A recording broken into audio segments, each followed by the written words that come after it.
пайгирии масоили мазҳабӣ ва тундгароии динӣ гоҳо метавонад барои журналистони тоҷик дардисарсоз шавад.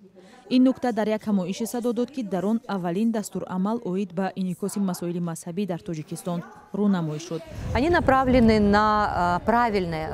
дар ин дастурамал шеваи дурусти инъикоси мавзӯъ аз ҷумла мутобиқ будан ба меъёрҳои байналмилалӣ аз сӯи хабарнигорон таъкид шудааст. яъне журналистикаи сулҳоварро пешниҳод намудем, зеро бо ин роҳ пеш аз ҳама кори худи журналист ва муҳаррирон ҳамчунин ҷомеае ки мо дар он зиндагӣ дорем бехатар мешавад. ин дастурамалро муаллифон аз се кишвар Қазоқистону Қирғизистон ва Тоҷикистон таҳия карданд. дар он роҳҳои дурусти инъикоси мавзӯъҳои динӣ, тавсия ба рӯзноманигорон ва ҳуқуқҳои онҳо ҳангоми навиштани мавзӯъҳои ҳассос барои ин кишварҳо таъкид шудааст.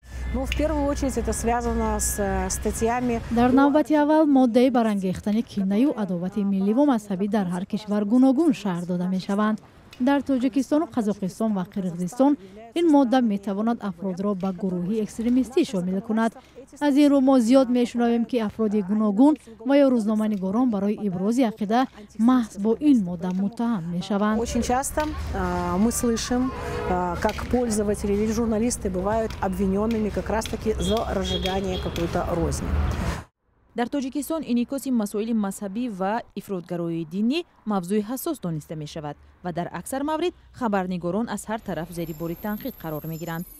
пешниҳоди дастурамал барои онҳое ки матлабу гузоришҳои мазҳабӣ менависанд кофӣ набудааст. пешниҳод доштам, агар хуб мешавад чунин як семинарҳо аз ҷониби худи мақомотҳо гузаронда шаванд. Масалан аз ҷониби худи мақомоти хубкорҳои дохилӣ ё намояндагони мақомоти амниятӣ ё намедонам мақомоти прокуратура.